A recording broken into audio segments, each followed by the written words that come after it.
So I think we're all recording. All right. I'm Let's recording. get popping with the knack Can you in. hear me Right. now? Yes. Yes, it does.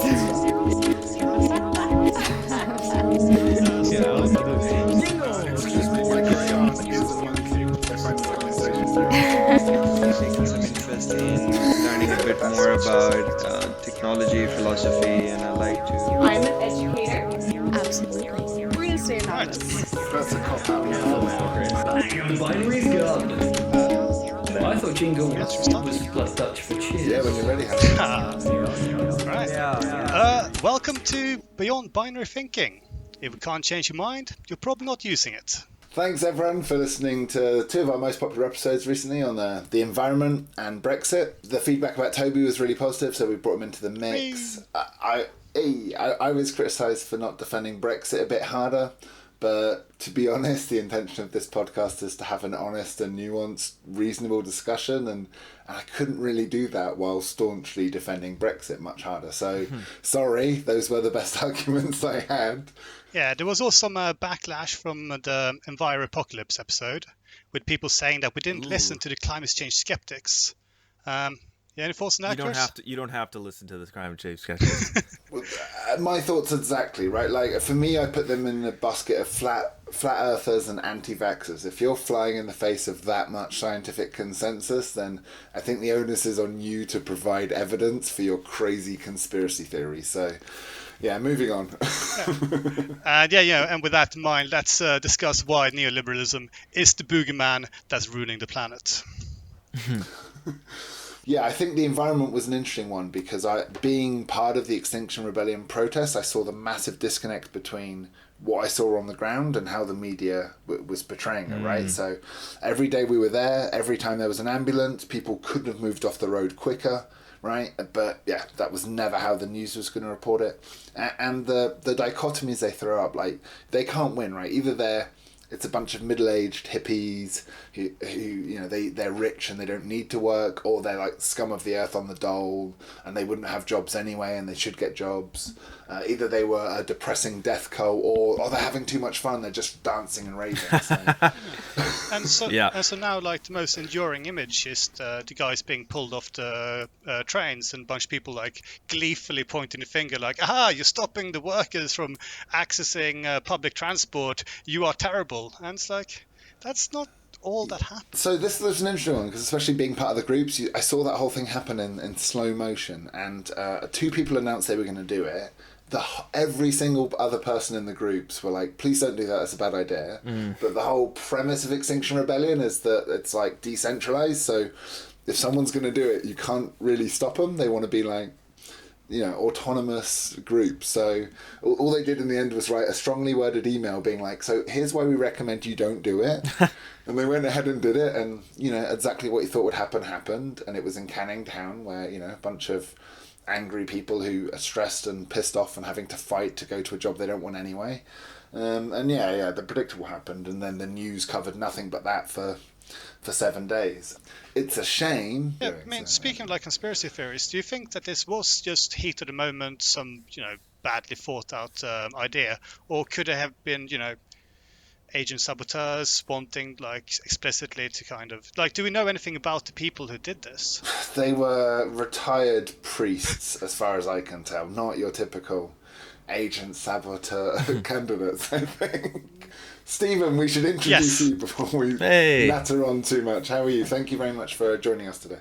I'm well. Thanks for having me on. I wasn't aware of your videos until Chris introduced me, and I've just been binge watching them. They're brilliant. Thank you. Really? Yeah. Well, thank you. I'm glad I have some fans. We like the same YouTubers as well. Zero Books. Yeah, Zero Books. Obviously, ContraPoints, which it's like you have a bit of a crush on her, which is fair enough. So do I. You mentioned quite recently how you saw yourself as part of Dirtbag Left. What I love with Brocialist and Dirtbag Leftists is I can tell that they've been made by their detractors, that term. Yeah. But they've instantly embraced it and been like, you think I'm offended by that shit? Yeah, I love the word Brocialist. My channel was almost called something Brocialist. The Brocialist, yeah. The way they try to describe Brocialists is that they're all misogynists or whatever, but yeah, it's a made up thing. It doesn't exist. No, but when I heard it, I was like, where do I join? I want to be a bro. Yeah. Yeah, exactly. It's often the case, right? These terms that are meant to upset you, you're like, that sounds awesome. It's like those, you ever had a shitty housemate who's like stopped talking to you as a punishment? Yep. Actually, it's a fucking reward. You're like, oh, this is amazing. Yeah. That's great. I have. I think to me, when people say, when I hear dirtbag left, that just means a normie who is also a leftist. Because when I got into the online left spaces, and particularly BreadTube, it really is very much kindergarten for the island of misfit toys. Like it's all people who are, don't go out in public. They don't have a lot of friends. Trans, they're non-binary. They have they're disabled. Nothing wrong with any of those things. They're just very I don't know. Like they're not the kind of people that you'd expect to be. You'd see at a sports bar or at a house party. And I was always the guy that was at the house parties or the sports bars. In that environment, you hear a lot of slurs and dirty jokes and shit like that, but no one takes them seriously, or at least most people don't. So I used to say retard all the time. I say it much less now, almost never. And I guess that's how kind of most people think of dirtbag leftists. Yeah. I have very strong leftist views, but I've never felt the need to police my language. Okay. We grew up on that South Park liberalism. Yes. Right? So it's fine, but don't take yourself too seriously. Yeah. And anyone that's, there's sort of Hitch, Stephen Fry, sort of anyone that's taking offence and trying to shut down conversation, it doesn't give them the right to an opinion. Right? You just said those are all my my non. Well, I mean, Hitch was a socialist, but those are basically all my non leftist influences. South Park. Christopher Hitchens especially, loved him. I'm coming out of a Sam Harris phase currently. Well, this is it. So Hitch, bless him, made the blueprint for all these people who are say they're very liberal, but really spend a lot more time defending the status quo, the American imperial war machine. Right, and that's true. He did do that, but I think he went on to talk about Trotsky and one or two, I think in the late 2000s, and you'd never know that he was a war hawk listening to him, because his old Trotskyism comes out. Whereas Sam Harris, Jordan Peterson, there's this bunch of people who claim that they're left, but you just never see evidence of it. Well, Peterson never claimed he was left. Oh, he does sometimes actually in interviews when he's pushed. He's like, oh, actually, if you looked at my politics, I would be considered left on many things. And you're like, compared to who? Which one? The people he hangs out with. Well, well, a recurring theme amongst fascists is, of course, that they have no actual beliefs and that they're grifters who will blow whichever way the wind blows. This episode, we're exploring the ways in which the left is fighting itself and what steps can be taken to actually win an election without selling out to the center. And I think that this is very important now that we have two big things happening sort of in the West with the US election 2020 and the Omni-cluster that is Brexit and UK politics. Some of Corbyn's team and Bernie Sanders in particular offer some possibilities for some real change in the future. Yeah, hopefully. I mean, if they can, right? If they're allowed to. Exactly. If they're allowed to win, and that's why isn't there more support behind these people? Why isn't Bernie the front runner? Why is Joe Biden? Because when Bernie is the front runner, the news doesn't report on that. They report on who's coming third, right? Yeah, it's amazing to watch. It's actually a joke. And the things they say about him, being curmudgeonly and an old crank and never smiles, all this stuff. And in contrast that with actual footage of the reality and how he how people love the man. And react to him. And he discussed that beautifully on the Joe Rogan podcast, right? He's like, look, if you have a 5-minute interview and they then take a 10-second soundbite out of it, it's never going to work when you're trying to discuss economic change. And they're terrified of it. It's a very salient point. The media has an interest in discrediting their opponents, people who are not the status quo candidate. Yeah. Yeah, sure. Yeah, they don't fit the norm. They don't fit the box that the media wants them to. And I think Jeremy Corbyn's a prime example, an obvious candidate for that. So my dad, who, bless him, he's fairly liberal, he's fairly open-minded, he tries to read alternate news sources, but he does get most of his information from the mainstream media. And yesterday on Facebook he blocked me because I came out in support of Jeremy Corbyn, who's and he's how can you support that terrorist sympathizing? You know what? Just send him some anti-Semitic. Send him some Michael Brooks or Sam Cedar videos, because they talk about this nonsense anti-Corbyn pro-terrorist Nazi stuff all the time.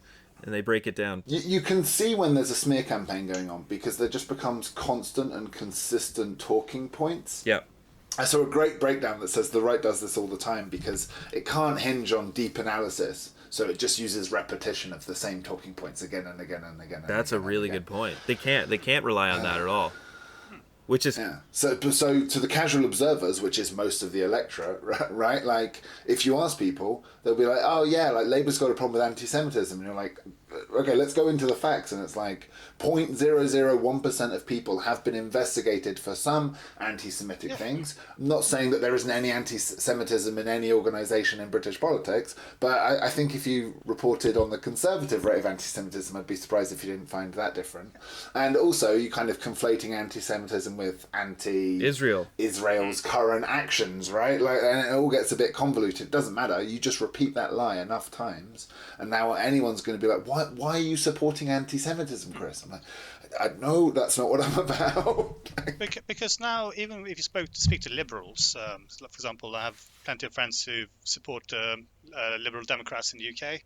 If you ask them, like, "Okay, but where's anti-Semitism coming from?" Well, it's from the Women's Party. Okay, but where are you getting this information from? Well, it's in the news. Yeah, but where is the evidence that there's anti-Semitism? Oh, because everyone knows it. It's like, well, but do you have any concrete examples whatsoever? Are there swastikas inside the Labour Party headquarters? I mean, where I don't know. It's really frustrating to have that kind of argument, because you're not discussing Labour policies. You're not discussing what Corbyn wants or what Corbyn says. And that's what they don't want to discuss, right? Like, because Labour want to discuss, can we please not privatise the National Healthcare Service, right? Well, they don't want to discuss that. Well, they want to roll back everything from Thatcher onwards. They want to go back to how it was before Margaret Thatcher, and that's excellent.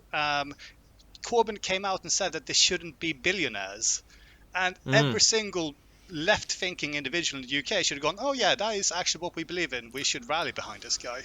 Yeah, it's incredible. Your politics are kind of funny to me, or in Britain, I should say. Why do the Lib Dems even exist?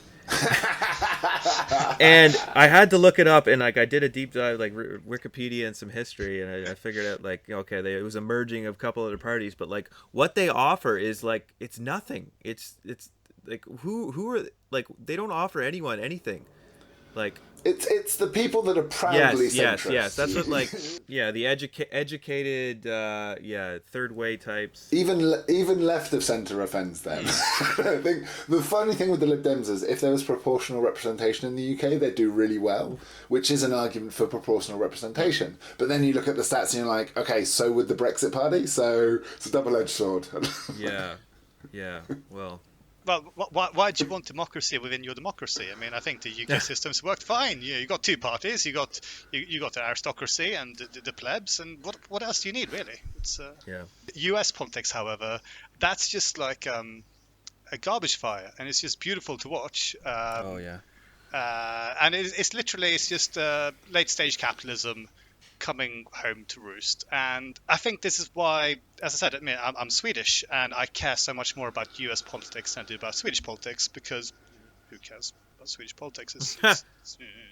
But why doesn't Bernie Sanders and Elizabeth Warren join forces? Well, I think that's probably something that's going to eventually happen in a few months into the actual primaries. One of them's going to have to drop out. Hopefully it's Warren.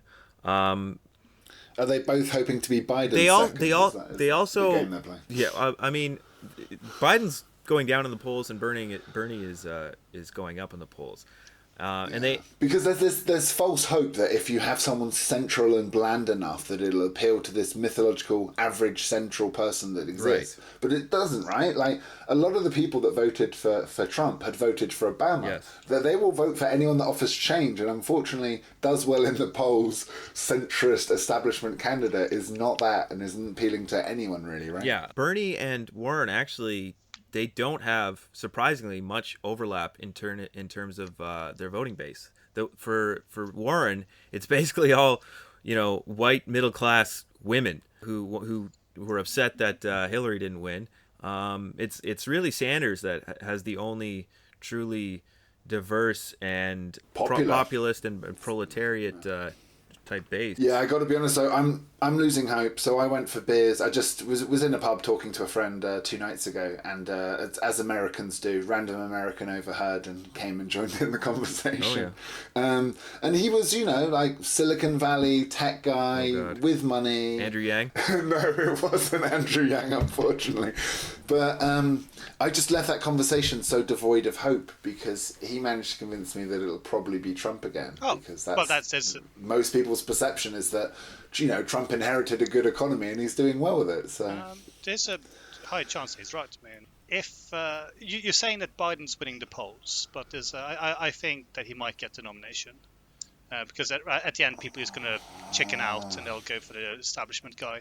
And Biden versus Trump is just going to be crucified. It's just going to be 2016 all over again. Biden might be crucified, but Biden doesn't have the same baggage that Hillary Clinton had. He has the same problem that Hillary Clinton had in terms of not being able to energize the Democratic base or get new voters. No one's going to be excited about Biden. Yeah. And this is why the left lose, right? Because not enough people show up to vote. Well, I'm not convinced that Biden, in fact, will win. Bernie, I think, is winning in Iowa. He's winning in Nevada. And there's still a few months left for him to get his message out. And I think there's 1 or 2 more debates. If the Democrats allow a fucking debate with less than 12 people, where Bernie, they might be doing this on purpose. If you think, I mean, if Bernie gets on stage when he has time to speak, and there's only like 5 of them, let's say, that ought to make a difference, and that'll make people tune in. You become fatigued just watching it. It is fatiguing, but there is some hope in that the polls not only do they skew older, because there's also the fact that the people they call are the likely voters. So people who are already registered Democrats, all this stuff, or people who voted before. And Bernie's whole thing is that he's trying to get as many new voters as possible. So he may be underrepresented in the polls, kind of like Trump was underrepresented in the polls. So yeah, he may have that going for him. Yeah, and I've seen Bernie's team has a good social media game, actually. For an old man, he's got spirit. So one can only hope. And even if he ends up losing in the end, I just hope the chance for him and Trump to debate. Ultimately, I want just to see that debate of hope and ideas versus bluster and more of the same nonsense. Jesus. Yeah. There's some hope. Although, of course, Trump might be impeached by then, so might be Sanders versus Mike Pence, which would again hilarious. Yes. Oh, what a shit show. It's just compelling. I can't say this with a straight face. I can't believe these are the options. Well, maybe let's talk about messaging, maybe then, and how any Democratic nominee, what they ought to be talking about, instead of some of the mistakes that the left in general and people like Hillary Clinton have been making. Well, so for me, Hillary Clinton was couldn't have been more of an establishment candidate in a very clearly anti-establishment election. But no, she told young people to Pokemon Go to the polls. That speaks to the kids. She dabbed. Oh my god. She did everything that a focus group told her to do. Right, like it hot was sauce in, business created a politician. It's a hot sauce in her purse, speaking to a bunch of young black voters. Like, oh yeah, I always carry with me my Tabasco. It's like, no, you don't. But then she referred to the flyover states, right, and said that anyone that wouldn't vote for her was a basket of deplorables. So. And how the media ran with that. Arguably correct, but it's bad optics. Well, so this is my problem. I think there are a lot of things that people on the left do to really piss off the right and the centre. But even when they're not busy doing that, they're attacking their own as well. I mean, you've got more time on Twitter than I do, Swole. I don't know how you handle that shit show personally. Well, to be honest, most of the big drama that's been going on, I didn't get really much into that. Like, I just kind of saw it happen. That's not true. I saw you defending Vosh, right? Yeah, but I did get in a fight. I did get in a Twitter fight with some with Chrisiosity. She was very upset with. Oh, it was Vosh. Was that the one you saw? Yeah. She blocked me. Yeah, well, good. Why do you want to talk to these people? I don't understand. I just wish, because if they could just fucking, like, someone like Chrisiosity would just talk to Vosh, like, literally you'd understand that, like, everything you believed was retarded. And again, just by saying retarded, you're going to be in trouble with a certain type of person.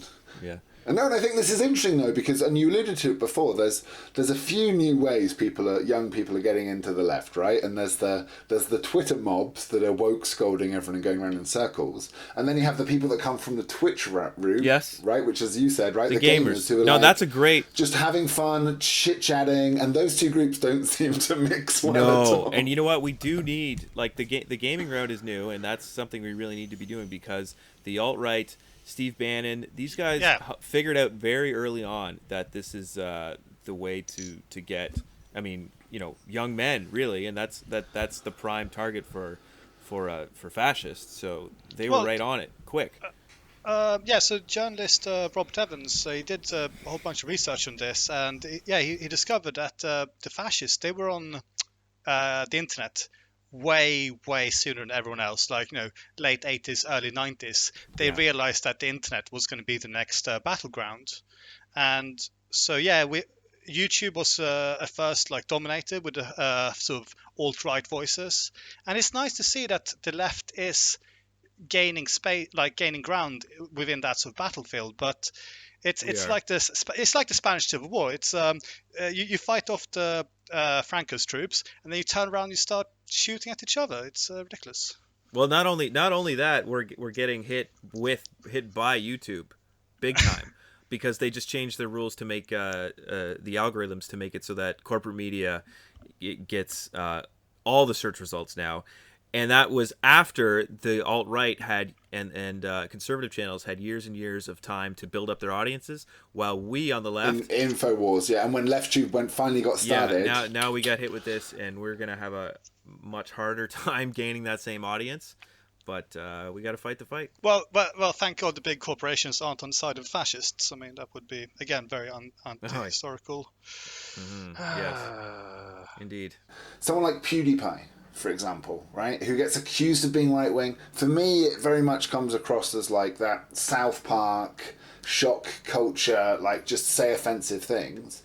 And I don't think he, started off as some part of corporate scheme to turn people more right-wing. But I can also see how you'd become radicalized, because if you're just, chatting shit and saying irreverent stuff and don't really care who you offend, and then you have people on the right that are like, haha, we love you, that's funny, and people on the left who are like trying to hold an inquisition and trying to get you kicked off and demonetized off all your platforms. Well, you're not going to switch left in that situation, are you? Yeah, no, exactly. And the right likes to adopt popular culture, all kinds of things as their own, which is why the subscribe to PewDiePie thing became kind of a racialized alt-right dog whistle. And PewDiePie after the Christchurch shooting, PewDiePie finally kind of wised up to that, and he changed. But it doesn't matter, because the left still won't forgive him for being that ignorant, because of his audience. They want to paint him as alt-right or dog whistling, or even if he's not, that he's still contributing to this stochastic terrorism. But I think it's a losing strategy for the left, because we're scared. Like, he's got 100 million 9-year-old subscribers, and if they all think the left is a bunch of virtue signaling, woke scolding, cancel culture, right? Well, and it is slightly problematic. I mean, I'm not going to stand up for PewDiePie too much. I mean, he's my countryman and everything, but it's also problematic that if you tell 100 million subscribing 9-year-olds that gas the Jews, it's fine to say that, or Well, in use context, racial. Yeah. in context, like he's not saying gas the Jews. No, he was trying to see what he could get away with in terms of the most absurd thing possible. And when I was in my teens, I would absolutely be doing the same things. We used to draw swastikas on each other when we were drunk, and penises, like anything, the most absurd, the most outrageous thing that you could imagine an adult getting offended by. That is what you would do or say, not because of you believed anything, but yeah. And I think you're right. Like, context is very important. And if you've watched his other content, you know he's mainly appealing to autistic 12-year-olds. God bless him. But if you compare that to Count Dankula training his dog, whatever he did, if you don't watch the pug did a Nazi salute. Exactly, Yeah. and obviously that's a stupid prank, bro. Yeah, don't worry. But when you listen to his other stuff, you get the context that this guy actually he's slightly right wing, a little bit, Dankula, yeah. But it's again hiding behind this is just a joke, bro. It's just a joke, just triggering the libs. Are you mad? Context, I think, is very important. I mean, that's why I don't think. Yeah, but Twitter doesn't handle context very well, does it? No. Twitter and like, I mean, I made a whole video about it because I wanted to make the point that, like, PewDiePie, you could accuse him of being a shitty guy or inconsiderate of what he's doing, but you can't seriously call him kind of a self-aware ideological fighter for the alt-right. You could call him. Yeah. You could definitely say he was influenced by anti-SJW content. I was too for years, because it's obnoxious. It's obnoxious, yeah, and it makes for good cringe videos. So I think we all have that in common. Like, and I went down that rabbit hole of YouTube and the algorithm suggestions, and it's everything that's wrong with the left. And I came at it from a position of not, against them, but as a leftist person myself, how can these guys be better? Playing devil's advocate, how can we be more persuasive? How can we finally win a fucking election? So had you seen other leftist content that kind of criticized liberal identity politics from the left? Not much, but I started to, because I went further and further down this rabbit hole of like more the right-wing people, and then like Sam Harris alt-right, like Bill Maher claiming to be liberal but really only ever attacking, like most of them attack both sides vaguely. Sam Harris will come out and say Trump's a bad person. I guess in America that's a radical opinion. No, seriously.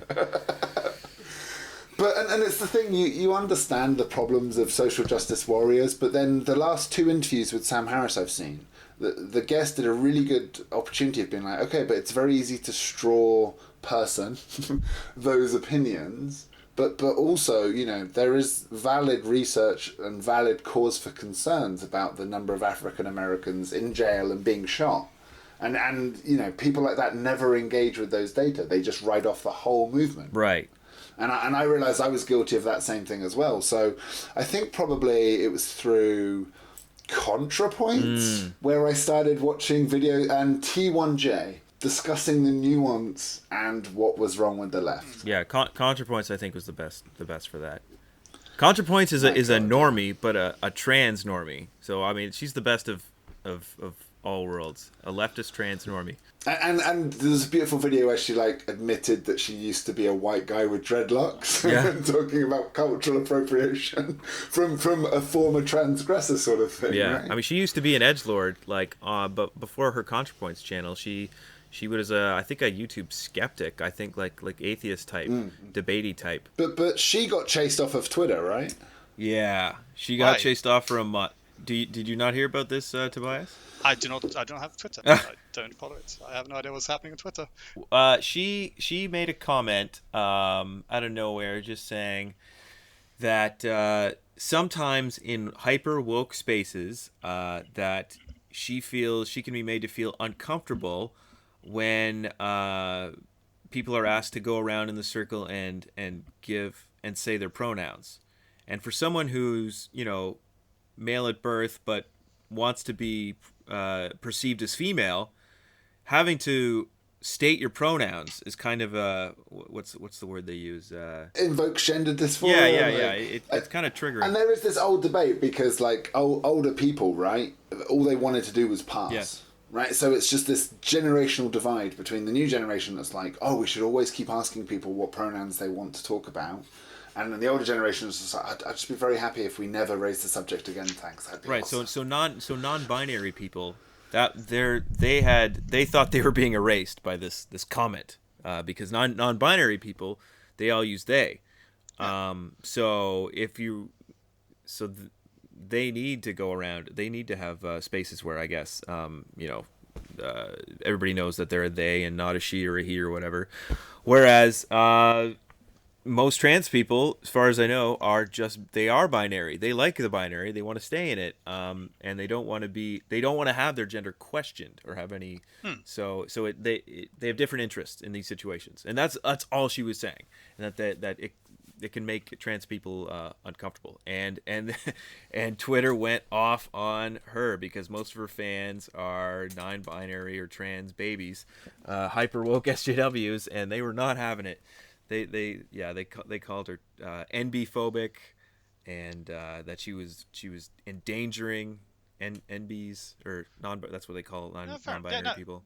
Because I listened to your bad takes video about this, and I just didn't know what she said in the beginning to actually cause this whole outrage. Yeah, it was nothing. But it's stupid. It's really stupid. I mean, the whole thing. And it's really annoying as well because, number one, this isn't how we're going to win a fucking election. This really smacks of the sort of leftist stuff where it's like, it's middle class people debating wine glass etiquette. Yeah. Like it's just noise that no one really gives a shit about. And yeah, it definitely comes off that way. I think the average working class person, if you say, look, it's a bit rude to make fun of trans people, they're like, all right, cool, whatever, right? Like, they might not be ahead of the curve, but they're getting it, right? Okay, cool.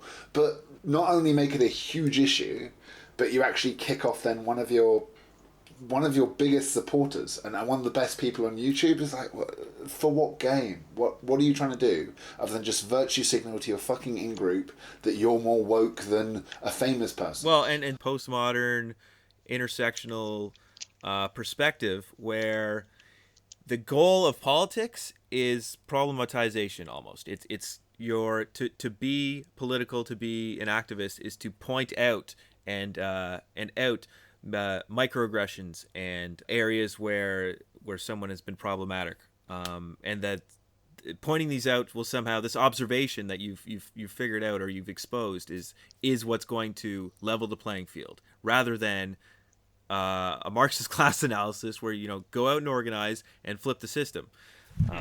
They're entirely two different approaches, and the one that Team Woke is on is that it leads them to use the logic of capitalism, because on Twitter, on social media, where they can actually practice these things, everything's about social capital and getting likes and getting retweets. So that's the only game they can play. Right, and that's why social media slacktivism just reeks of impotent capitalism, right? Like you're not even earning that much money; you're just getting likes. That's all you're doing. No money, keeping mostly. the platform going. Yeah, well, other than the platform, which likes the attention that it's getting from all of these witch hunts. You used a beautiful phrase. I think it was the neoliberalization of identity politics. Yes. It was something similar, but it just resonated. Like trying to put your finger on what's actually wrong with these people, and it's the fact that they're not really in it for the social change; they're in it for social capital. Yeah, social capital. Thank you. Yes. Because they've been co-opted by the system to work for the system. Yeah.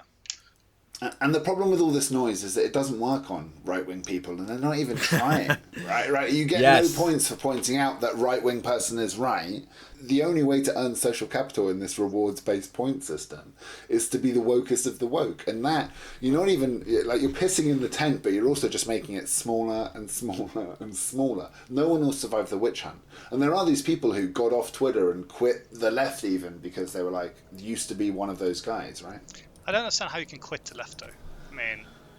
Sorry? Well, that kind of left. You Ah, quit being a little bitch. No. What I mean is like going back to Dave Rubin who like quit the left, and that just strikes me as someone who wasn't actually leftist to begin with. No, never. And again, it's just grifters, basically. There's some YouTubers. I think every person who's looking to make money through clicks and likes, at a certain point, it becomes trapped in the system, right? Like the victim of the algorithm. I can point out some politicians like Owen Jones, who I always feel is kind of disingenuous and kind of, says the most woke thing he can think of at any point, and it never really feels from the heart, or particularly for any other purpose other than him getting votes. So, yeah, assholes abound, I guess. But is it difficult for us on the left to see those? Like, I'm sure that people on the right will happily point out any leftist figure and point out why they're... So here's an example of it that and we alluded to it earlier, dog whistling. Mm-hmm. And I've heard that term a few times, and I understand what it means, right? The idea that you're saying in code something racist or secretive. I kind of think that that's the left's version of QAnon, because you end up with this conspiracy theory, right? Like, you're never quite sure, you think everyone's talking in code that only you can decipher. I think that's one of the blind spots that we have. And that well, you know what? Might be a dog whistle. There's some truth to that. But it's a little bit like conspiracy theories. So if you let's say you get into I don't know, TWA Flight 800 or JFK assassination, and you realize Epstein. Epstein's a perfect example. Say you get real deep into that, then you start to see, okay, well, if the government can do this, then what else is it doing? And you start uncovering all the theories. There's infinite ones out there, and a lot of them are utter nonsense. And then you get into conspiracy. But there is some smoke and there is some fire. I think the big example I've seen is the idea of the white race is declining. Oh yeah, and that is hinted to often on Fox News, and they won't say it outright, but they're alluding to a theory that cuts very deep off the cliff of the far right. Well, it's the Great Replacement theory. Talks about the white genocide. Yeah, Great Replacement theory, and then a bit further on that is white genocide is what it's called, right?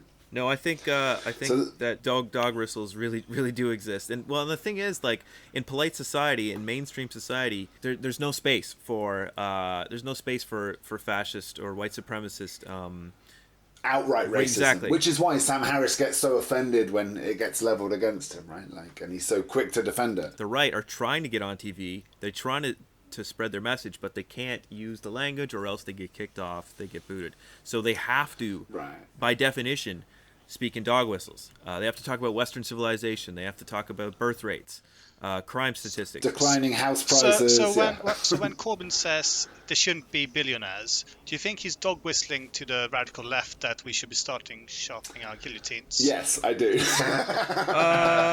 You know what? There might actually be left-wing dog whistles. I don't think that means grifting, it might actually. I don't know. It's hard to say. But I mean, he's also correct in saying there shouldn't be billionaires. I think Stalin grifted the left quite successfully. Stalin was a grifter.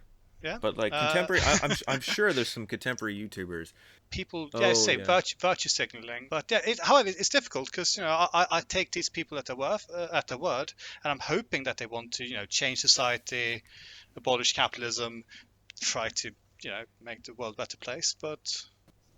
I could pick on, so an example of that, I could pick on some annoying feminist YouTubers, which are, cliched examples to give.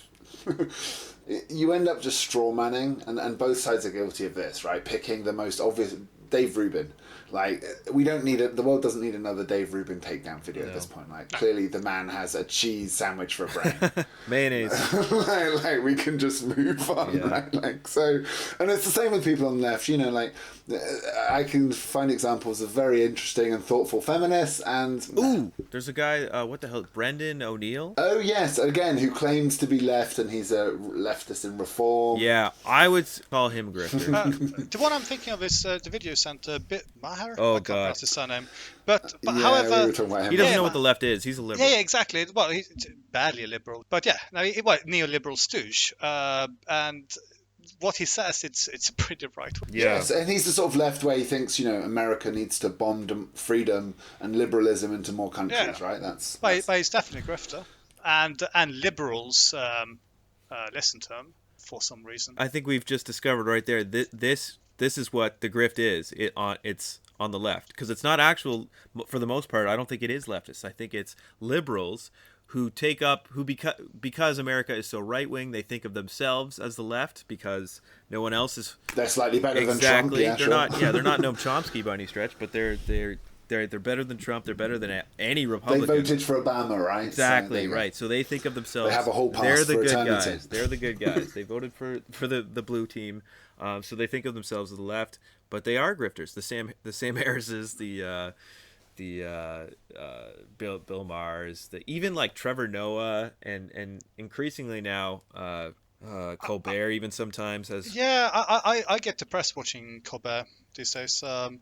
But because I remember him back in the day with the Colbert Report, which was brilliant. But also thinking, John Oliver, watching him do his segment on Venezuela, I'm thinking, oh no, oh John, oh no. Yeah, he's had a couple bad takes.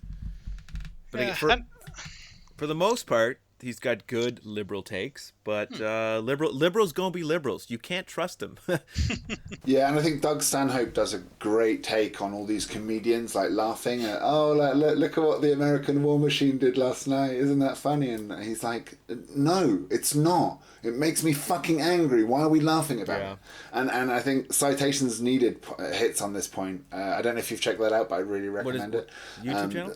Citations Needed. It's a fantastic podcast, and they break down how the media. They're two very smart journalists, and they break down how the media just apologizes for and makes normal what really shouldn't be excusable.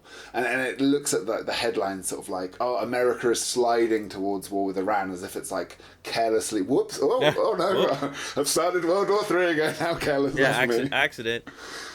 I mean, didn't we literally almost get into a war with Iran like a couple months ago? They've been trying.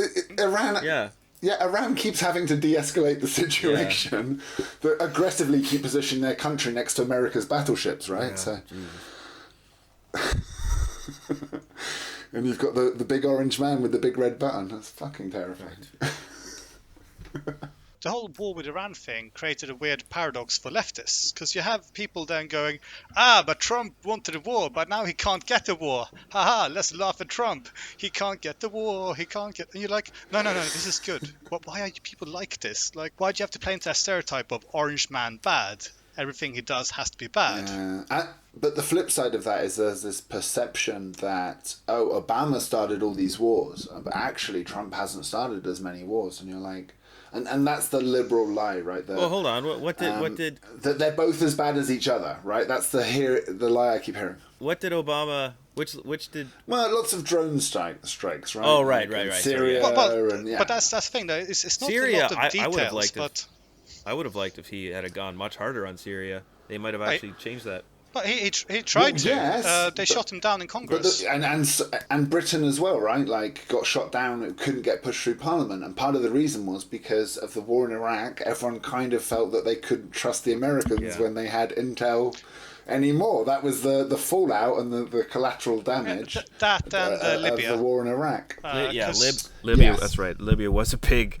Well, that was... Clinton was the cheerleader for that one. And she got her wish, and it all went to shit. But so this is the story I've been fed, that the Democrats are as bad as the Republicans, and I believed it, to be fair. But when you look at the statistics, like, Trump has just been ramping up the numbers of drone strikes pretty steadily and consistently, and I think that's the danger of like just giving up and being like, they're all as bad as each other. Is that...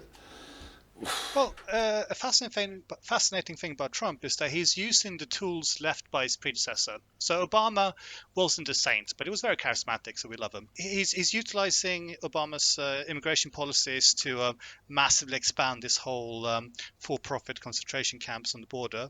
The drone strike program, Trump has expanded. So the Democrats certainly left a bunch of tools, which Obama was using.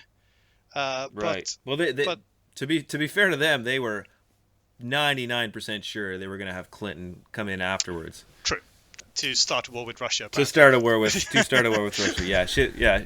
And Iran. See, the Democrats, they're better domestically. unquestionably, but around the world, imperialism-wise, they're probably no better. Yeah. So let me tie this all together. Like everything we just described, for-profit children's concentration camps. Right? They exist. Looming war with Iran, right? All of these things. Why the hell are there people debating how woke ContraPoints is? Like, what the fuck is wrong with this situation? Yeah. This is because, I mean, social media creates its own world. I think YouTube creates its own world. People can escape. Do you think this was happening in Weimar, Germany? So obviously Weimar Germany, famously very, very liberal leading up to the Nazis. There was like legalized gay marriage and Except for the murdering of Rosa Luxemburg. oh yeah. Well, not a good time to be a communist. But however, I wonder if they were sitting around going, "Oh, Hans is using the wrong pronouns, and we're German, so there's 14 of them." I don't know anything about German. So you joke, but I guess so, because one of the the famous book burnings that the Nazis did, right? A lot of those books were about gender science. Yeah. I think I heard. No, I'm not joking. So I guess it was a rising concern and battle at the time. Yeah, I'm not joking about Weimar Germany being the most progressive country on the planet at the time. Trans rights, gay rights, all these radical things in 1920. Yeah, and 1920s Germany was probably still the most progressive place on the planet for another 50 years. Yeah. And do you think this is what, whilst people were arguing about pronouns, this is when the Nazis we'll just goose step into this situation? I mean, I'm a historian, so I know that there's other things involved. Yeah. I mean, was the left was the left distracted? Was there a lot of infighting in Germany? I don't know. Yeah. So you have like the I don't know if you know about a group called Antifa, Yes. but they're famously they've been using the three arrows symbol. Yeah. And so the three arrows was used by the Social Democrats, and someone pointed out that, well, the Social Democrats, they were against the communists. Yeah. And Antifa, they were originally communist. Yeah. So Antifa is using Antifa symbolism. And you're like, this is very complicated. But yes, the left was fighting with itself in the 1930s. This is why the right could pretty much just, goose step into power. Yeah. So is this inevitable then? Is it just the left's desire to be moral and good means that you're forever sat debating what is moral and good while everyone else is picking up arms and winning elections? The historical materialist viewpoint is that people are going to want money, and so they don't want communists coming in and taking away their money. So it's better to turn right than turn left. Well, the liberals will, right. But the job of the left then is to build parallel systems outside of the state that take care of people, to build good favor with the general public, and to make the state irrelevant. And that's a big piece of the puzzle that tends to be missing in many of the revolutions that have gone on and failed. Well, dismantling the state. Well, dismantling the state, obviously, but to dismantle the state, you can't just dismantle the state on its own. You'll have chaos. You need these parallel systems and organization kind of already in place. Yeah. So Bottom up rather than top down. that too. But you just need a community organizing. You need to have like what the Black Panthers did. This is what they were famous for, is they providing school meals and like a lot of the services for the community just got taken over, but the Black Panthers would just do them, would just do things that the state would have otherwise done. Whatever the state wasn't doing, the Black Panthers were doing. But isn't that a right-wing libertarian ideal as well, that like people shouldn't look to the state for a handout but be organising their own community groups? I don't think. Well, the right-wing version is that everybody should just be free individuals, and they shouldn't have to rely on each other. Sure, but I mean, look, and it gets complex and simplified when you do a false left-right dichotomy, right? So, but the right wing do hide behind libertarianism as their shield. A lot of them do, yeah. Right? A lot of them say it's... Yeah, so the libertarian argument I've heard, rather than muddy the waters with left-right, is that, the same thing. People should be forming their own security groups rather than forming a big state group. Right, but the big thing that the right libertarians and ANCAPs miss is that so they hate the state. They want the state gone. They want to be able to, or at least to do as little as possible. Except the problem is, to protect property rights and to protect the rules of the market, that's basically the only reason the state exists. Like, there's 1,700 different departments of state in the United States. They are all exist to regulate and to facilitate different aspects of capitalism. That's why the state exists. Yes, and this isn't Marxist propaganda conspiracy theory here, right? Like, every time there's been a mass strike, the police have shown up not to arrest the Yes. board of directors, but the protesters, right? Like, it's very clear. Because it's very important that the state protects property. Yeah, some that's reason. what it's there for.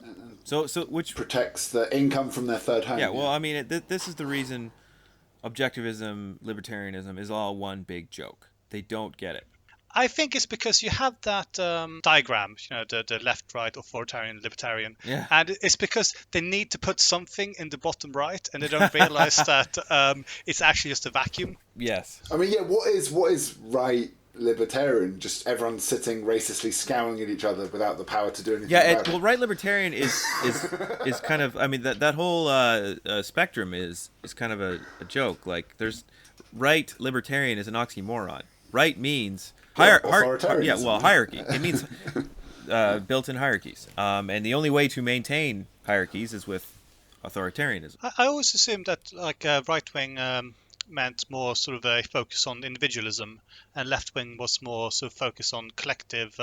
That's a fantasy made up by Ayn Rand, basically, and her school. Like that, you could make a pretty good argument that Marxism, if anything, or even liberalism, are very individualist, because the whole Marx writes that the whole point of socialism and communism is to emancipate the individual. That's the whole part of it. The way you do that is through socialized production. But for Marx, he makes clear that the whole point is to free the individual and to let the individual live the kind of life they want to live to the greatest degree possible. So, gents, I think you've gathered, because I tend to play the conservative everyman role on these podcasts. I'm not down with the kids when it comes to communism, right? Like, I've heard all the arguments, and to a large extent still accept them. So, communism's killed a lot of people. Yeah. I would still probably describe myself as a capitalist. The problem is, although I never believed in communist propaganda, shall we say, I'm starting to notice the cracks in capitalist propaganda too. And it's not quite delivering on its promise or dreams. Have you read... So I'm open-minded to you guys, but I'm skeptical as well. Well, first of all, let's just disabuse you of the idea that communism is killed equal to or even more than capitalism has in the last, let's say, century. That is easily debunkable. First of all, can I just point out that whilst Zuckerberg and Jeff Bezos are still alive, communism hasn't killed enough people.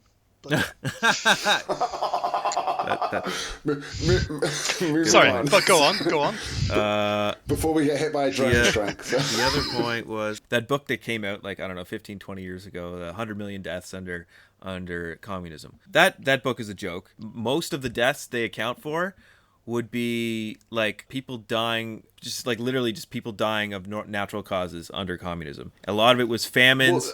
A lot of it was famine. Ukraine's famine was not natural. That was like causes, 10 million though, people. Yeah, that's a good amount, man. It is a good amount, but it doesn't add up to 100 million. And if you actually compare it to capitalist deaths, this sounds very tanky now, right? No. If you the way that people die under capitalism by poverty and malnutrition, you can easily make the case that more people die under capitalism. If you use the same criteria that you did for that book, then, well, first of all, the book lied in a few cases, and second of all, capitalism could easily match those numbers. But at the same point, in capitalist countries, people die just over as long. You also can't blame communism or socialism itself as a system on Holodomor. You can blame a famine plus Stalin's policies making it worse. Stalin blocked food getting, I think, either in or out of there, and that had nothing to do with actual And socialization. that's what Winston Churchill did with Bengal during the Second World War as well, where 10 million people died. If But we're gonna we count don't the say that, deaths, for example, every time that the East India Company starved 11 million people to death in India, like in 17 or 1800s, we don't count that as deaths under capitalism. Oh yeah. China too. And maybe a historian will be charitable and say, oh well, that's colonialism which killed those people, but it's technically capitalism if you're going to go by the same metric as those 100 million who died under communism, which again it's bullshit. Yeah. Either way, that argument isn't really important to why communism or socialism is necessary going forward. What's important is that you will have a better life under socialism. Well, what's really important is that we won't all die in a flaming ball of fire on Earth, because we'll be able to actually stop commodity production and collectively clean up the planet and stop putting so much CO2 in the air. Doesn't this all sound a bit utopian, though, guys? Ever heard Marxist utopia? I mean, this is what we're aiming for. So yeah, the thing is, you're never supposed to actually get to the utopia. The idea is that you're always aiming for it, rather than capitalism just says, okay, this is what we got. We've got our social democracy, liberal capitalism. We're just going to stick with this, and there's no end game, and we're going to do it until either we all die or it just goes on till infinity. But it can't go on until infinity, because capitalism is an infinite growth system. There's a finite resources on this planet. It's coming to a head now, especially with the financialization of the economy. There's nowhere for money to go anymore. There's nowhere to invest. Like prices of real estate in cities are going up because that's the last place capitalists have to put their money now. And when that all gets full, there's going to be another crisis, a major crisis. Well, yes, but no, I'll just bump in there, because it never has been, because of everything you just discussed, it's never been cheaper to borrow money to start a business. It's very easy to start your own business, right? And here's my argument.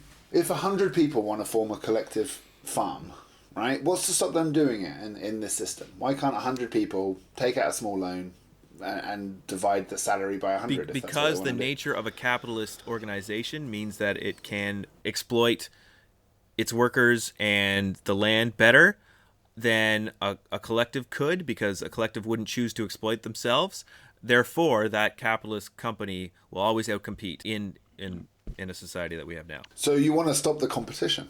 Well, you wouldn't have competition in a proper socialist or communist society. You would just have, you could have competition, but it wouldn't be necessary. You would communally decide, okay, what needs to be produced, how much of it, and a lot of this stuff has actually already been worked out. A lot of the problems with USSR distribution of goods is that they just didn't have a good system for figuring out how to distribute resources. And now with Amazon and Walmart, we already know that you can very accurately predict where things need to go, how much stuff you need in the future, and how to distribute a planned economy.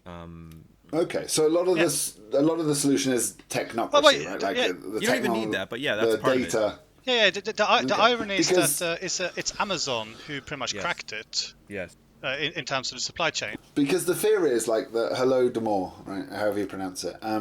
It wasn't just because of a poor distribution, right? It was because you had to overthrow a political class, and to do that, you had to get rid of a bunch of people who knew how to run things and replace them with people that didn't. And then so you ended up with a bunch of unskilled farm managers, in effect, right? There was more than that. They were actually repressing them directly and preventing them from either selling or getting food in. Yeah, because the famine was there. It wasn't just that they replaced kulaks with unskilled workers. It was that they actively tried to fuck them over.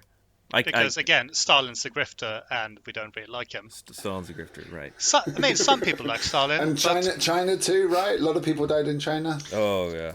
Is Mao bad? China's weird. Xi Jinping is a big time grifter. Okay, so is there an example of a country that did communism well? Sure, Paris Commune did it for a couple days.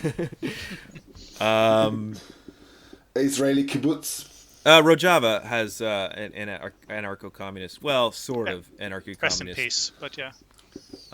society, and they don't have a state, right? So they're Oh yeah, and Vaush gave the Kurdish army as an example, I think. Yeah, I mean, you could even argue the Vietnam anti-imperialist forces against the United States. They had no state. They had no high command. They were the reason they were able to do so well is because they were fluid. They didn't have a big command structure. They were an anarchist fighting force. Okay. I was actually just going to throw in North Korea as an example there as well, because hilariously enough, North Korea used to do pretty well until the USSR collapsed and they couldn't get food anymore, and everyone started starving to death. So I think you guys will always lose when I test you on pure communism, because as you've described, right, like there's never going to be like this pure utopian communism. It's going to have to be a series of, we need to improve this, now we need to work on this, and the next stage is this, and the next step is that. And likewise, like any ideal, I couldn't tell you what's an ideal capitalist state, right? So it's a false question, well, but I'm happy to bail you out of, right? I'd like to talk about that dichotomy, because capitalists often make this mistake, and it's because of the goddamn neoclassical economists. They all changed everybody's perception, because Marx and Ricardo and Adam Smith, they were analyzing capitalism as existed in the real world, because capitalism wasn't a product of some thought experiment. It wasn't say, hey, wouldn't it be cool if we tried this out and overthrew feudalism, and then we have all these rules and the market should work this way? No, it capitalism is what it was, and it was Marx who ultimately figured it out. And then afterwards, you had these people like von Mises and Hayek and all these clowns who just imputed their own theories on how what capitalism ought to be, what pure capitalism should be. And then so that can give people arguments to like saying, oh, well, we've never had real communism before, real capitalism before, when actually we've had real capitalism the whole time, and there's no such thing as a purely free market. That would be antithetical to actual real existing capitalism. And then as far as communism goes, yeah, we've never been there, but I still don't think that we have to get off of capitalism, for one thing, and at some point. Yeah, and I can think of examples where all the countries we described as prototypically capitalist stopped that model. So the World War II effort, for example, right? They didn't go, oh, sorry, we can't build these tanks because it's not profitable. Let's let the free hand of the market take care of the Nazis, right? Like, so any time there's a major world crisis, we are able to break down these paradigms and break the rules. It's just, if you ask an economist now, oh, can we change anything, or could we rock the status quo a little bit and make a billionaire slightly less rich? The answer is no, that wouldn't be possible. There's no way we can change anything. We have to keep plowing ahead with the status quo. Yeah, I suppose it's because after they can't invest in real estate anymore in big cities, what's left is basically building large bunkers to weather out the coming storm in like sort of neo-feudal societies, which they will forge themselves. Even the real estate's fascinating. So London is a classic example where the percentage of empty houses is ridiculous, because the whole thing is just a pyramid scheme. Yeah, it's just people buying empty luxury properties off one another, and then they can say, oh, the average house price in this area is huge, and so they build another even more luxury thing that no one lives in. Yeah. Well, it is all a pyramid. It's not sustainable. It's clearly it's all a house of cards. All this money is hanging out in the air and in foreign banks. And they all got caught out in the last recession, and then the answer to it was, well, we now have to have austerity so everyone can bail out the banks, who are going to continue doing the same thing. And this is why I see these revolutions happen. And it's not because a bunch of middle-class liberals on Twitter are debating what the correct etiquette is, but it's because this whole house of cards collapses, and then the whole system's fucked, and then guillotines will get sharpened, and that's when things will happen, not because we're talking about it. Right, and you know what? That's what's likely.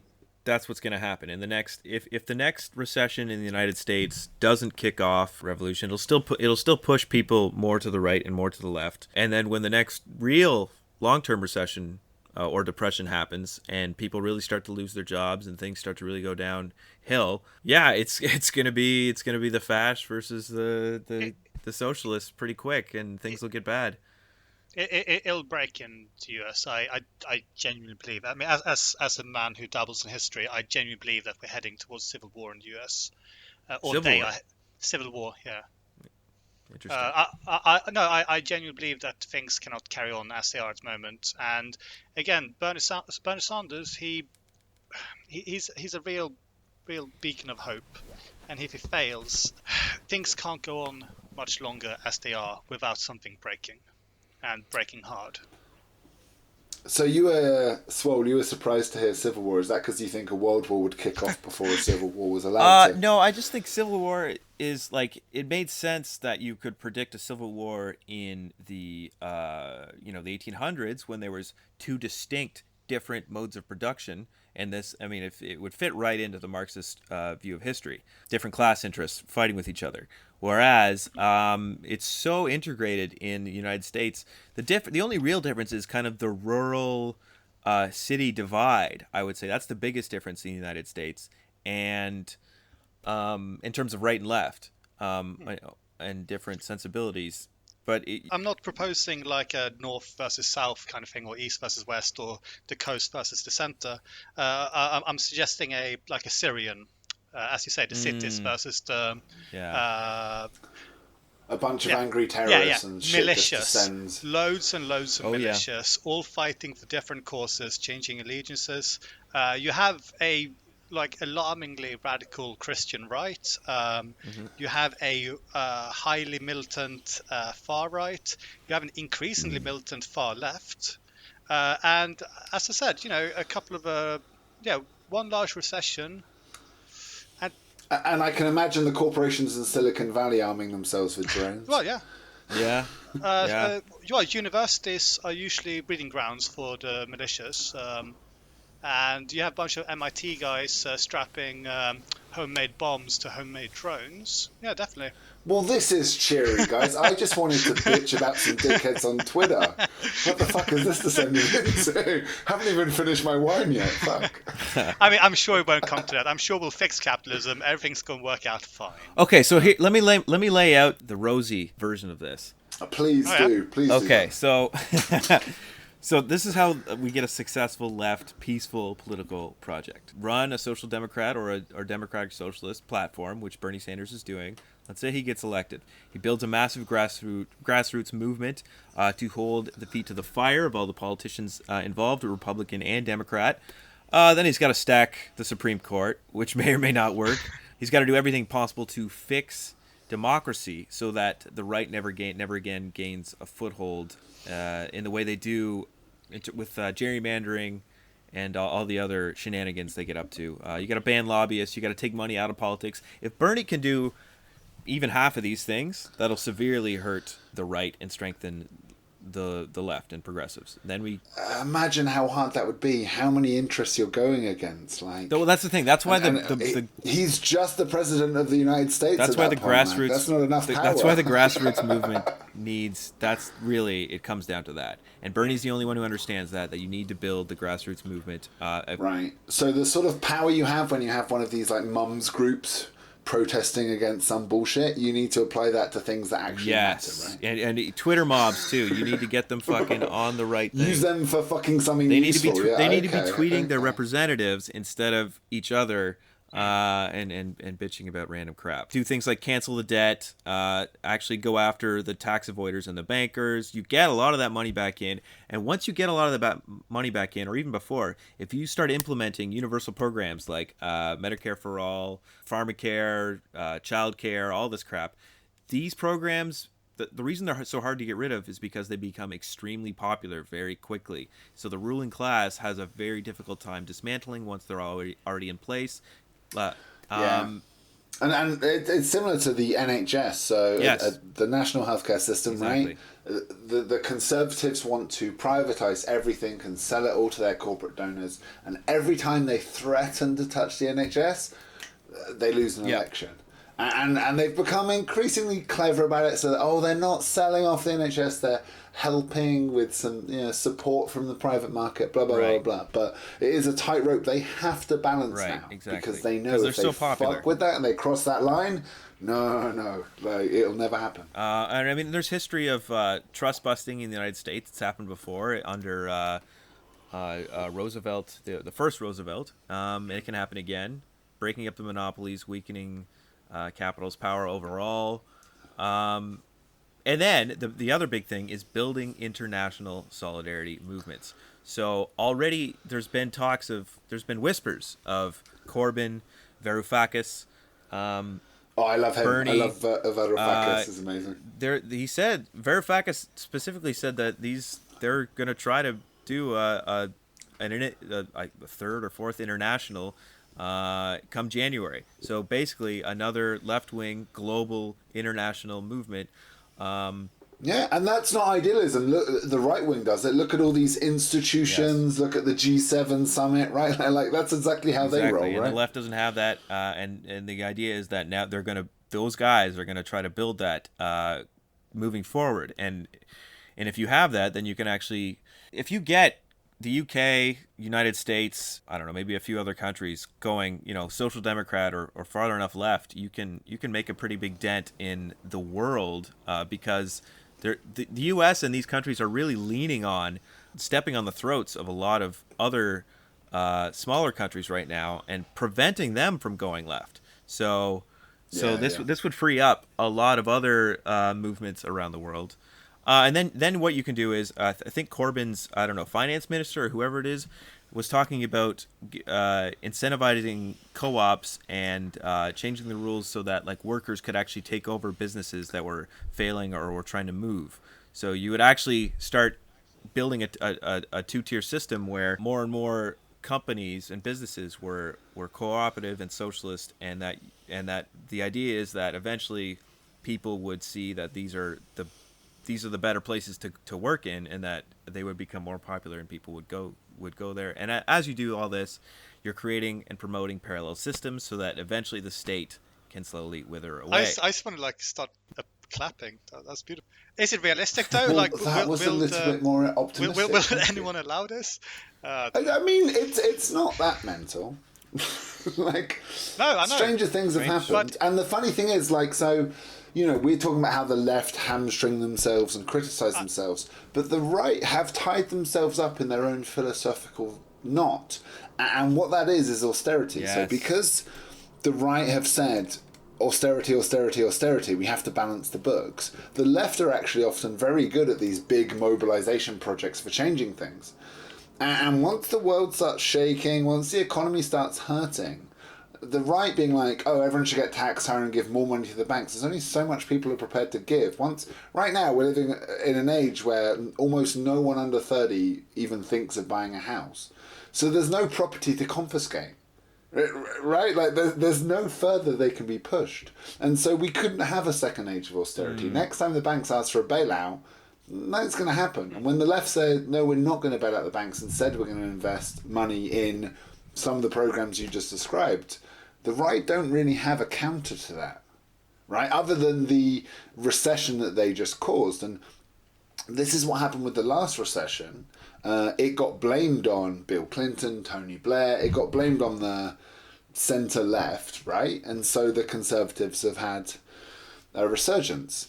Different in Britain to America, where you had Obama, but still, you get my point. But now, when a massive recession happens again under the Conservatives' watch, I don't think the world's really gonna listen to, let's have 4 more years of austerity. Brilliant. Like, we need answers and we need hope. And all the Conservatives have, this is why, even though my dad leans Conservative at times, he says there's nothing worse. He thinks of everything in business terms, right? And there's nothing worse than a manager that's just like, let's just cut costs, let's just fire people and save money. It's like, there's no inspiration there. There's no ideals there. There's no way to move forwards or improve. That's all the Conservatives are. And the right doesn't offer. Yeah, they offer no vision, no hope, no promise.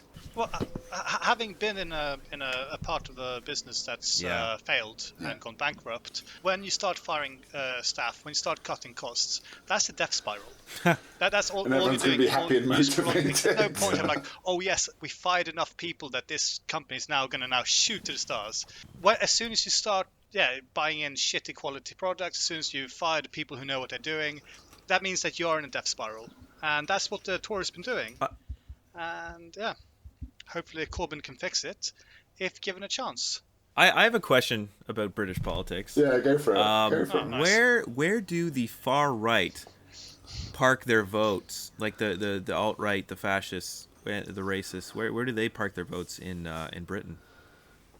So you get splintered between UKIP, Brexit Party, and all that, and then they end up strategically voting. Do people actually still vote for BNP? Or who knows? There's so many of these little splinter groups. well, I mean, isn't that kind of a good thing for the left? That all. No, because the right in the end end up strategically voting Conservatives because better dead than red. Jesus. Jesus. I was going to say, like, another hopeful thing, actually, is that the far right is pretty much as splintered as the far left. They are just as prone to infighting. They're just as prone to just collapsing in on themselves. And it is easy to criticise the left, but look at, like, Brexit could be a case study in the right fucking itself over through infighting and politics, right? It's true. I mean, if Corbyn somehow comes out on top, like that would be the story right there. Yeah. Well, also because Corbyn's offering something instead of nothing. I can dream, I can hope. But I tell you what, like, and this is true actually. Roger, who is a long-time troll of the show, told me that you can't reach across the aisle, you can't persuade the centre. It doesn't matter. The only thing that matters is just get young people to vote. That's it. Just make this appealing and interesting to them.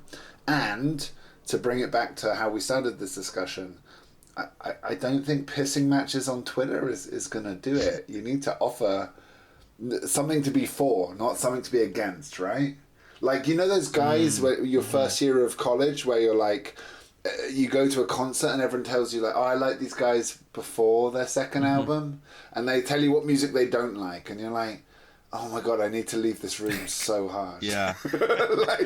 And that's what leftist politics feels like. Everyone can tell you what they're against. Like, well, of course, I'm against Trump. Boo-hoo, I'll give you a fucking medal. Yeah. Like, what are you for, right? And that's why I got excited when he started saying, like, what is actually possible? How do we move out? That's Everyone the exciting knows it's thing about shit, the left. right? The left offers possibilities. The right offers more of the same, more austerity, more neoliberalism. I mean, what are the right pushing for? A campaign of, like, make girls less slutty? Who the fuck wants that? I love slutty girls. Well, Jesus. because you have no moral character, that's why. Yeah, unless you go far enough right, then they offer their own kind of weird utopia, white ethnostates and such. Which is why generally they should be stopped. No, like, this is part of the problem. I think we spend too much time worrying about them. The far right are not going to gain mass appeal. Hitler only had, 35% of the vote when he took over? Okay, but I don't think the solution to that is combating the far right and their nonsense. This is what I think the point I said before about dog whistles. Like, you can be so concerned with what the fringe are doing that you ignore the middle. And I don't think the far left arguing with the far right are going to persuade anyone in the middle. It's just the middle, nonsense as we talked about, I think will always, the liberals, the centrists, in the end, if they will always side with the fascists when things get nasty. I think they'll side with an option, not with a debate and a paralysed confusion. And I think the far right are very good at being clear and pragmatic and ignoring their differences. Yeah, you're probably right, because this is what they do: is they just club together and they don't actually care, right? If they disagree on this issue or that issue or that issue, they welcome Brendan O'Neill, who self-describes as a communist. They welcome Dave Rubin, who's a homosexual. Like, they don't mind, right? As long as it's progressing their goals. And the left, they're not so pragmatic. The left definitely does need to be more pragmatic. We need to open up space to allow those normies, those centrists, to drift leftward. and to feel welcome, because Yeah. we don't make them feel welcome. We make them feel like they're stupid and they're not woke enough, and they're racist and they're homophobic. And I think, yeah, that coming up the young age of South Park, Twitch streamers who sometimes get political, it'd be brilliant if, we just build a left that's welcoming and cool for them to join. And that's not what I'm seeing at the moment often, which is why we invited you on, because I hope you're part of that movement, Swell. Like, the world fucking needs it. Too. Yeah, that was beautiful. Damn straight. Thank you. Is that the perfect point to end on then, gents? Yeah, it might be. Friend, love and acceptance, and try to be a bit more inclusive with the people who can join the movement. Don't jump down people's throats because they said something slightly problematic and scare them off. Just lead by example and educate them. Send them videos. Send them this. Give them readings. Bring them to meetings. They'll eventually get there on their own. Theory Plebe and I have been talking about the Sanders to ContraPoints to Marx pipeline. And once you get somebody in on Bernie, start loading them up on ContraPoints, they'll get into the rest of BreadTube, learning some theory, getting some laughs along the way, and then they'll start hearing more about anarchism or Marx or socialism. And next thing you know, we have another comrade. And the revolution shall be glorious. Like, just on a point of propaganda, I don't think anti-capitalist is the way to voice your message. And I think even Bernie does this well. He's not anti-capitalist, he's anti-corporatist. Like, I love his line where he's like, we do have socialism in America, just for the corporations.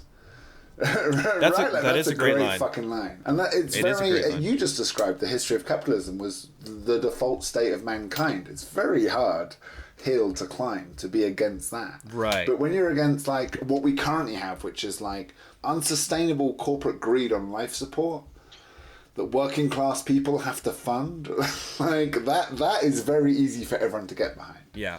And if you're talking about a bread line, that's the opening line. Not I'm anti-capitalist, I'm fucking anti giving a billionaire a handout. Yeah. That's the gateway drug that I think you need to hook the kids on.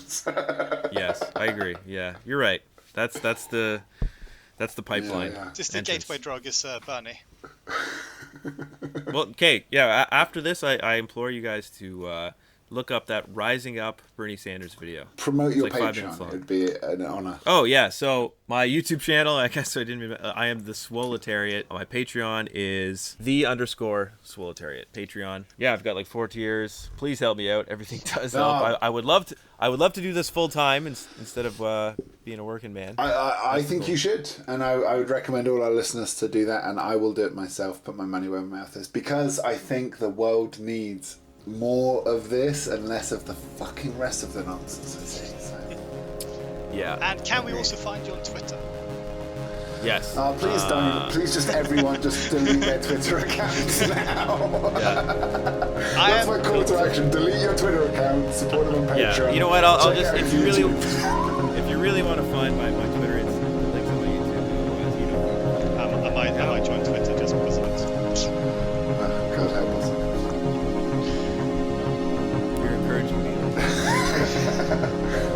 You're incorrigible. Steven, thank you so much. That was awesome. All right. Thank That you very got much. more serious than I was planning. We got pretty into the Marxist doctrine. I liked it. Good.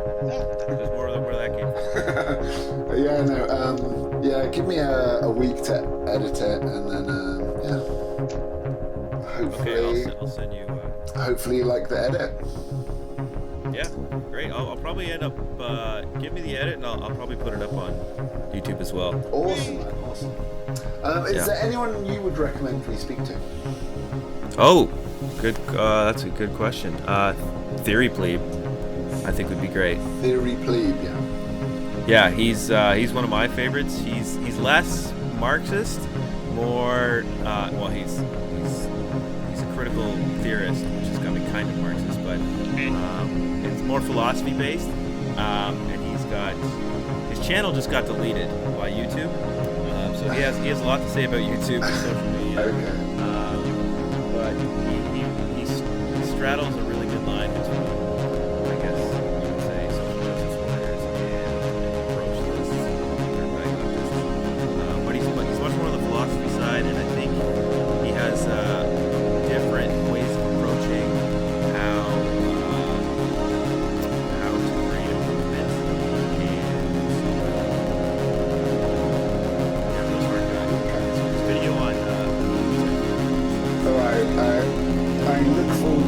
next internet-based drama, I have a feeling you're going to get involved.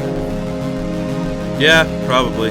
Hopefully. Yeah, I'll be there lurking. But no, cheers for that, man. That was really fun. Long time coming, but glad we found it. I think that's pretty much how I described you first time when we sent to each other. Like, oh yeah. He seems like a bit of a brocialist. Yeah. We didn't even get to talk about Swedish socialism. Sorry, Taylor. Next time. Yeah, actually, No. I was going to say that Yep. actually, like there's this perception about like the Planet Bros, like toxic. Yeah.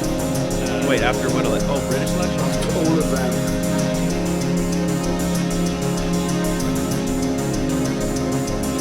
Oh, fucking man, let's have a celebration. All right, sounds good. I'm gonna look them up and see whether you want to talk to them or not. Yeah, thank you very much. And if you personally know him, if you could introduce us, that would be very helpful. Yes, I will. Okay, awesome. All right, cheers, fella. Have a good weekend. Okay. All right, bye now. Yep.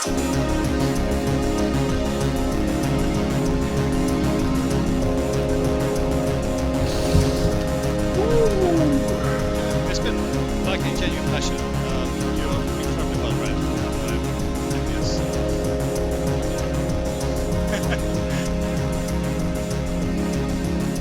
Yeah, that's right. There's not much to say. It used to be good, and then neoliberalism happened. Oh yeah, after elections.